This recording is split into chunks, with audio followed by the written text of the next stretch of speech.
Hey everybody, Jason Burmis here, and so I was completely unaware that DARPA had anything to do with the Indy 500. I'm behind the curve.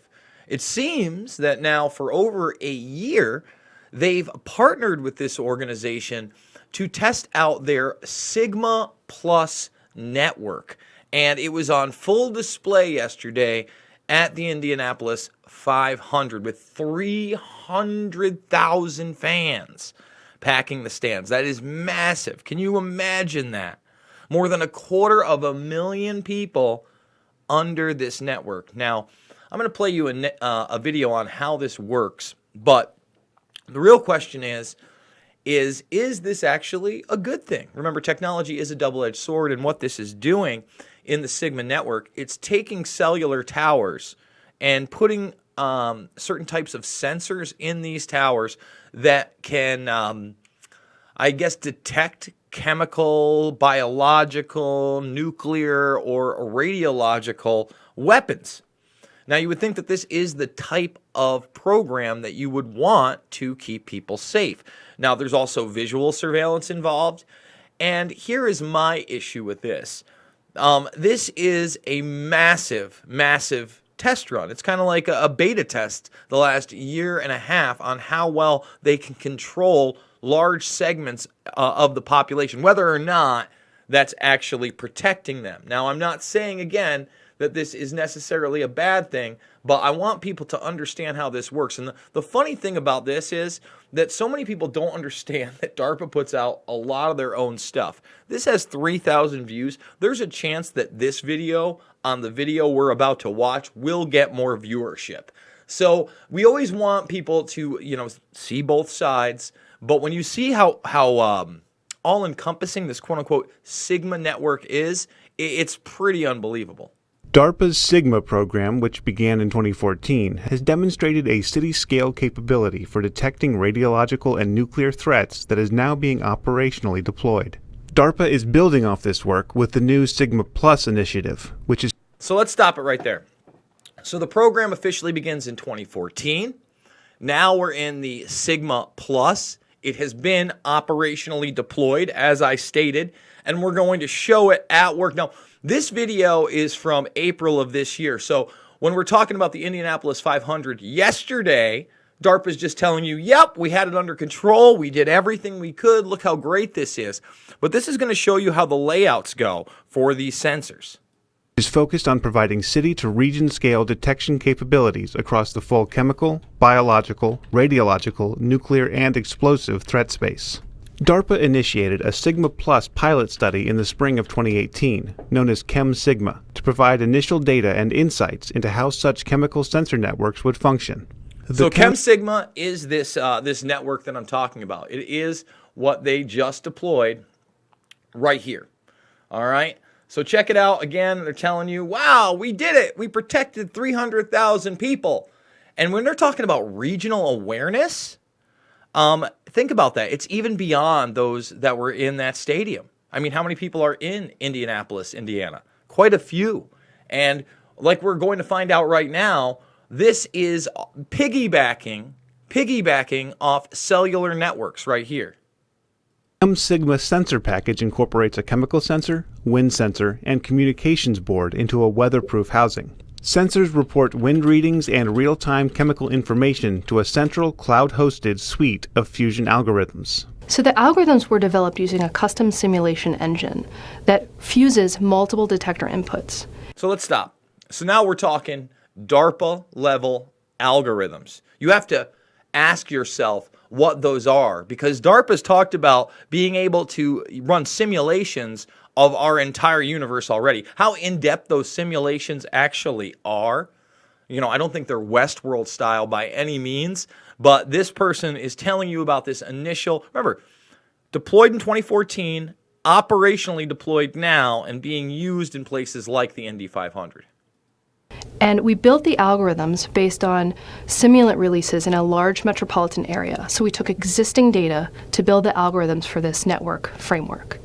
And with this network, we're able to use just the chemical sensor outputs and wind measurements to look at chemical threat dynamics, how those chemical threats evolve over time as the wind blows, and agent concentrations as it might move throughout an environment. Now, again, I don't necessarily think any of this is negative whatsoever, but the grid they've put into place, the sensors they've put into place, on top of the visual surveillance that a lot of this data is coming from, the real-time visual surveillance, is something they just kind of pass over. They don't tell you that that's part of this network. They marginalize it completely. I think it gets like 5 to 10 seconds in this entire video, if that, maybe like 2 seconds. In the pilot study, performers built a small network of sensor packages and partnered with the Indianapolis Motor Speedway, the Marion County Health Department, and the Indianapolis Metropolitan Police Department to deploy the network on site at Indianapolis Motor Speedway beginning in late April 2018. So again, I dropped the ball on this one. I had no idea that they were doing this over a year ago. And again, fully operational and deployed yesterday, but it's going to show you some of these beta tests. This network and the data collected during events such as the Indianapolis 500 were critical to the DARPA effort, allowing the team to assess the performance of the sensors and network algorithms. These tests were conducted in an urban environment to ensure that the system could handle complex and stochastic background signals. Importantly, the network-level algorithm successfully improved system performance by correctly suppressing false detection events at the individual detector level. So there you go. So now they had false detection events. Think about what an opportunity these things have to run drills. And they're going to show you one of these drills in a bit where they let out some kind of a chemical agent and it detects it. And then they're going to show you the computer read and output and when they were talking about and some of the analytics around that. The group was also able to collect a large, relevant data set and valuable user feedback that will guide ongoing system development efforts. In August 2018, a non-hazardous chemical stimulant was released in the Indianapolis Motor Speedway at a realistic threat rate. Concert fog was also released to serve as a visible tracer. The propagation of the visible tracer was observed in aerial photography. So there you go. That's kind of how it whitewashes the visual aspect, the visual tracer, visual aerial photography. ChemSigma determined the release location with unprecedented accuracy. The web-based Sigma Detect interface allows the user to view alerts in real time across a variety of devices. Multiple trials were conducted over the course of several days, assessing performance over a variety of meteorological conditions. Releases occurred during daytime and nighttime, with a full range of wind directions and speeds. The ChemSigma prototype system detected all of the simulant releases. So it's saying it was 100% accurate. No, that's the question. So now, I got to ask you guys, what do you think? Do you think that this is overall a good thing? I mean, what are your thoughts? I mean, again, we do live in a world where there are absolute threats, but have we had a chemical or biological attack in this country on a large scale? Or have the things that we have had when we're talking about packages and mailing and anthrax and other agents extremely suspect? I would, tend to go towards extremely suspect.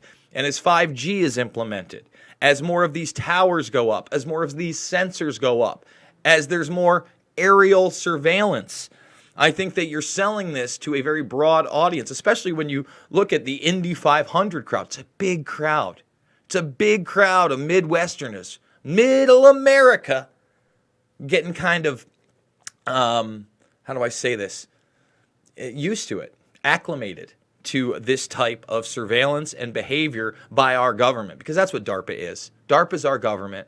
It's the Pentagon's brain, if you will. Annie Jacobson. Reading a lot of Annie Jacobson stuff lately. Really like it. I know some of you are like, she's a shill. She's got a lot of good source information. I think she's got a level head on her. And whether or not her opinions are true or the stories she's being told are true is almost irrelevant because her source material is awesome. Guys, I am banging them out. I only did 2 videos yesterday, but I explained I had to do a complete reformat. We're doing way more than 2 today. I can promise you that. 3, 4, 5, 6, possibly 7 today. Might even have a late night AMA live stream with Dylan Avery. Once again, he came on the show last week. We've been talking Iran, Syria, military programs, DARPA, American Taliban, Trump, Nexium, Epstein, and so much more. The benevolent billionaires, Charles Koch and George Soros coming together. If you enjoy this channel, please, please, please, please subscribe if you're not already a member of the Burmese Brigade. Share this stuff on social media. Thumbs it up. And remember, I do have a GoFundMe, a monthly GoFundMe to try to get $5,000 a month so I can continue to pump out content 7 days a week. That matters. 30 to 50 videos a week for you guys. I do check the comments, so if you've got a story you think I should cover, I do take a lot of my stuff from there as well. A lot of great tips in there. Thank you guys. And I will see all of you guys on the flip side.